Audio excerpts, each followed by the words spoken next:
Alors, ces énergies dont je parle, hein, qui sont manifestées dans les symptômes du corps, qui sont manifestées par des sensibilités particulières, des pointes et des douleurs, des chatouilles, des picotements, des déchirures, des brûlures, toutes ces sensations-là sont pour moi une forme d'énergie souvent émotionnelle qui demande à être apprivoisée, c'est-à-dire qui demande de l'attention. Comme s'il y avait, c'est comme la théorie du petit enfant intérieur, ce petit enfant se met à crier, alors on peut dire il hurle, il est capricieux, ou on peut dire il demande de l'attention. C'est donc pas un caprice, c'est donc pas une pathologie, c'est donc pas un problème, ça ne doit donc pas être réprimé, il ne s'agit pas de lutter contre, mais plutôt d'essayer de prêter de l'attention. Et ces énergies émotionnelles, quelle que soit la forme qu'elles ont dans le corps, réagissent particulièrement bien à l'attention qu'on leur porte. Cette attention, c'est-à-dire la conscience qu'on porte dessus. Conscience, c'est-à-dire dans l'instant présent, c'est-à-dire non bloqué par une pensée mentale, parce que souvent d'ailleurs c'est ça qui se passe, c'est-à-dire que quand on pose notre attention sur ces sensations, c'est-à-dire qu'on est obligé d'eux, parce que c'est douloureux et désagréable, on émet souvent un jugement, en tout cas on rencontre une représentation morale, mentale, qui pose un jugement particulier, qui fait que ça bloque, qui fait que je ne vais pas pouvoir écouter. Par exemple, si je ressens que j'ai envie de pleurer, déjà c'est déjà très élaboré de pouvoir nommer que j'ai envie de pleurer. Souvent, dans certaines formes de deuil, il n'y a même pas de ressenti des larmes. Il y a des blocages corporels très profonds et c'est bien en amont de la possibilité de simplement libérer ces larmes. Donc ça aussi, ce sera tout un processus de travail. Mais imaginons que la possibilité de prendre conscience de la tristesse soit là. La représentation qui bloque la tristesse pourrait être, par exemple, comme je l'ai dit dans la précédente vidéo, une représentation de faiblesse, par exemple, ou une représentation de je ne peux pas pleurer parce que si je m'effondre, une représentation d'effondrement, mon père, ma mère, comment ils vont faire, eux aussi ils souffrent et eux ils sont plus vulnérables, ils sont plus faibles, ou je dois être le pylône, le pilier, c'est sur moi qu'on compte.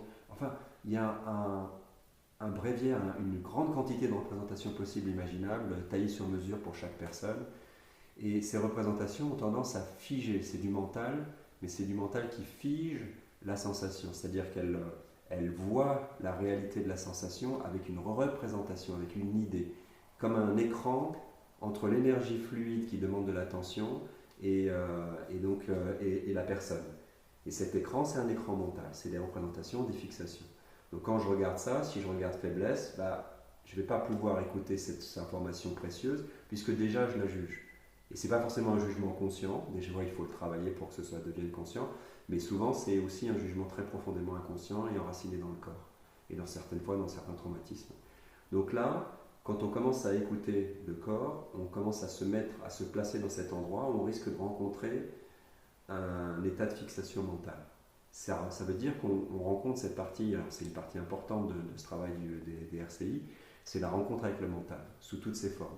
Le mental peut avoir des tas de formes différentes, mais là, la forme mentale figée qui fait que je ne peux pas traverser, que je vais être soit dans une plainte, soit dans un refoulement, soit dans une incapacité de pouvoir faire autre chose que de subir les coups de marteau de ces émotions, de ces énergies qui viennent taper à la porte de ma représentation. Mais en fait, si elles viennent taper, je peux soit l'apercevoir comme un truc qui veut me faire violence, qui veut me faire du mal, et j'en veux pas, j'en ai peur, j'ai peur de ces émotions. Donc évidemment, chaque fois qu'elles viennent, je vais voir le thérapeute pour qu'on me les enlève, ou je commence à prendre conscience que c'est quelque chose qui frappe à la porte. Et si ça frappe à la porte, il va falloir que je trouve un moyen d'entrebâiller, d'ouvrir la porte et donc d'apprivoiser. Ça ne se fait pas d'un seul coup, d'un seul, mais je peux le faire, je peux commencer à apprivoiser ça.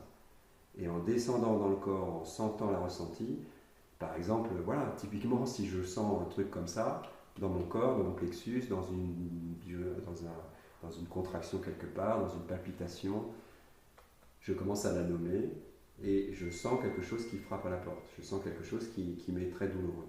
Et donc peut-être je peux visualiser cette porte du mental. Et si je me la représente, et si l'imaginaire m'autorise à la voir, je vais pouvoir la déverrouiller, je vais pouvoir l'ouvrir, je vais pouvoir l'entrebâiller, je vais pouvoir l'apprivoiser même si elle est fermée. Ça dépendra des conditions et de la situation et du moment où on est dans la possibilité d'apprivoiser ce qu'il y a derrière. Mais toujours est-il que tout le système, la porte mentale, l'énergie derrière, réagit parfaitement au fait de mettre de l'attention. Si je fais comme ça, si je regarde ailleurs, j'en souffre ou je le refoule ou je déclenche encore d'autres formes de symptômes encore plus problématiques comme des maladies ou des pathologies plus graves. Ou alors je peux mettre de l'attention dessus et je commence à écouter ce qui frappe à la porte, je vois la porte, je la visualise, je la ressens et j'entends qu'il y a quelque chose qui frappe à la porte et d'une certaine manière quand je mets de l'attention je dis attends, je vais t'écouter mais j'ai besoin de prendre mon temps. Et puis peut-être au fur et à mesure d'une séance, deux séances, trois séances, quatre séances, à force d'y revenir, d'y retourner, à un moment donné on visualise dans un état de transe le fait que j'entrebâille la porte. Il y a eu tout un processus, l'énergie a commencé à se sentir écoutée et la possibilité d'apprivoiser et la porte et l'émotion sous une forme mentale beaucoup plus souple, c'est-à-dire une forme notamment métaphorique. C'est-à-dire je ne suis plus en train de dire je ne veux pas écouter ça parce que ça me fait du mal, parce que c'est une blessure, parce que c'est un truc auquel je ne veux plus penser, parce que je ne veux pas souffrir, parce que je ne veux pas faire du mal à d'autres, parce que je ne veux pas être un faible. Ça c'est du mental figé qui nous fait souffrir en fait, essentiellement.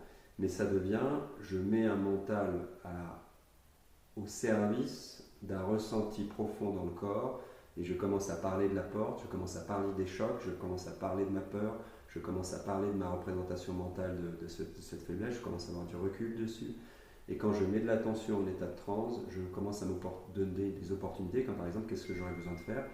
Apprivoiser cette porte, l'entrebâiller, pouvoir regarder, pouvoir la refermer, pouvoir voir ce qu'il y a derrière cette porte. Et souvent dans l'imaginaire, il y a des représentations qui vont avec. Et donc, du coup, au fur et à mesure où mon imaginaire me voit ouvrir la porte, me voit voir un formalisme, peut-être je vais voir une prairie, peut-être je vais voir un paysage, peut-être je vais voir un feu flamboyant. Tout ça, ça va être une possibilité d'apprivoiser ces émotions. Et au fur et à mesure où je vais ressentir ça, ça va débloquer psychiquement la situation. Et donc c'est ce qu'on va appeler l'acte thérapeutique.